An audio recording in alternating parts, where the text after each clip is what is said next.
Alors, le Dupieux nouveau est arrivé et tu nous en causes un petit peu ? Oui, il s'agit d'un deuxième acte. Alors vous allez me dire, deuxième acte, pourquoi ? Y aurait-il eu un premier acte s'il y a un deuxième... en tout cas, le deuxième acte, c'est le nom du restaurant dans lequel se retrouvent 5 comédiens en train de tourner un film. Donc deuxième acte, nouveau film de Quentin Dupieux, alors qui comme un peu à Jean-Pierre Mocky à la belle époque sortait 2 films par an, eh bien Quentin Dupieux c'est pareil. Alors pour mémoire, et je vais prendre dans l'ordre inverse, ses derniers films c'était Dali avec 5 ou 6 I, il y avait eu Yannick, Fumer et fait tousser et Incroyable mais vrai.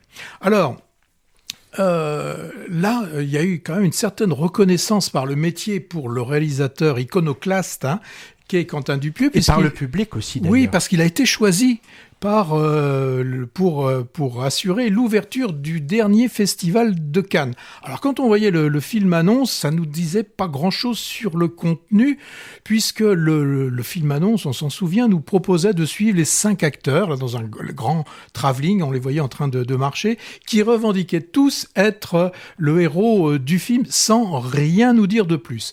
Alors avec Dupieux, on est toujours surpris, on est toujours étonné ou énervé, il sait très bien faire tout ça, et en plus pour monter la sauce, il avait choisi de refuser l'intégralité des interviews, et c'est comme ça qu'on s'est retrouvé à Cannes et dans un grand nombre de salles en France à découvrir ce deuxième acte. Alors il y a une chose nouvelle pour le film de Quentin Dupieux, c'est que c'est une durée exotique pour lui, puisque là on va dépasser les 1h30, ce qui est assez rare, puisque généralement ces films font, générique compris, 1h10. Bon, c'est pas ça, bien sûr, qui fait la singularité de ce film. Alors, pourquoi deuxième acte ? Alors, peut-être, ou certainement, pour faire écho, pour être le second volet de la vision que peut avoir Dupieux sur ce que peuvent nous proposer les acteurs à nous, spectateurs.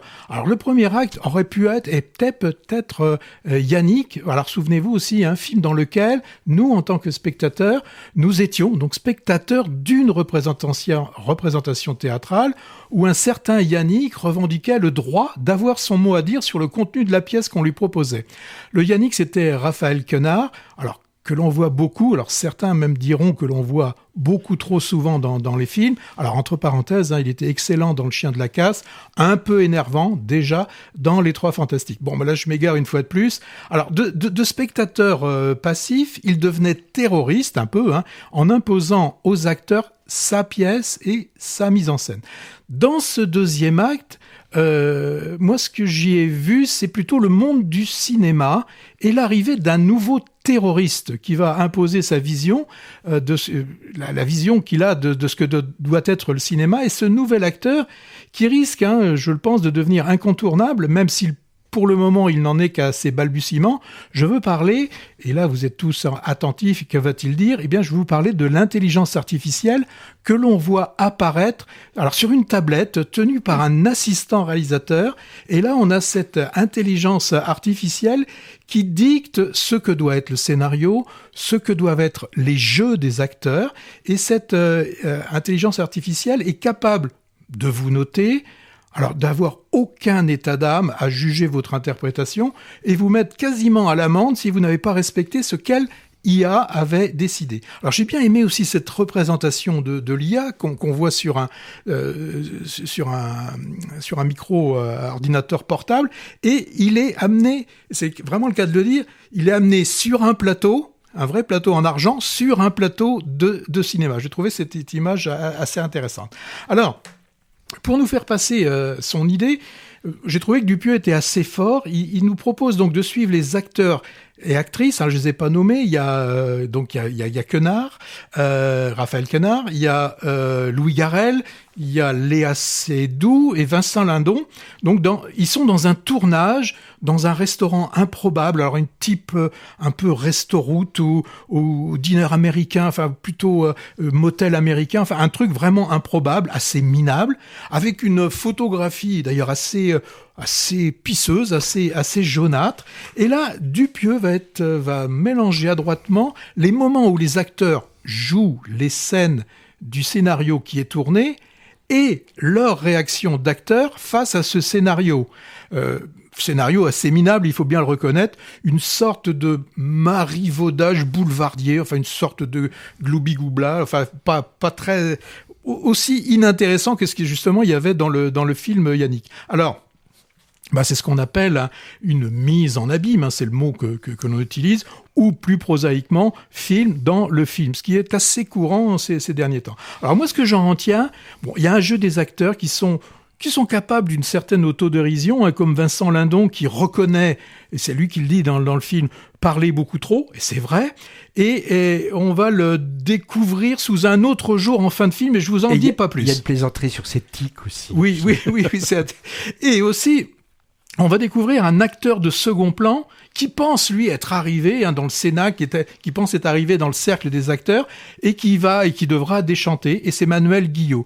Donc, alors, pour moi, c'est une comédie avec des dialogues souvent savoureux, mais qui nous fait quand même réfléchir sur ce qui peut arriver avec ces nouvelles technologies. Je ne parlerai pas du long travelling final, celui-ci, j'en parlerai pas. Ouais. Voilà, et toi, qu'est-ce que tu en as pensé ? Moi, je trouve que pour moi, c'est le geste cinématographique de Quentin Dupieux que j'ai le plus apprécié parmi sa filmographie galopante. 3 films sur les 12 derniers mois, tu les as cités quand même. Deuxième acte est un film gigogne, avec des histoires emboîtées où on ne sait plus la limite entre fiction et réalité, à la Dali finalement. C'était un peu ça son précédent. Film farceur, moi j'ai trouvé du bout en bout cruel, et qui se joue intelligemment du spectateur, et puis bien sûr satire féroce des acteurs aux égos surdimensionnés, et donc au passage de l'intelligence artificielle utilisée au cinéma. J'ai beaucoup aimé les scènes où on suit en travelling les personnages 2 à 2, en long plan séquence, avec des dialogues au petit poil. La toute première en particulier, 10 minutes d'anthologie, moi je trouve, entre Raphaël Quenard et Louis Garrel. Dupieux est malin avec cette scène, parce qu'il fait mine d'allumer le politiquement correct, faisant dire des horreurs à Raphaël Quenard sur l'homosexualité, sur les trans par exemple, qui horripile son camarade, et il retourne comme un gant l'accusation de réac qu'on pourrait lui porter, avec une scène à la fin dévoilant une surprise.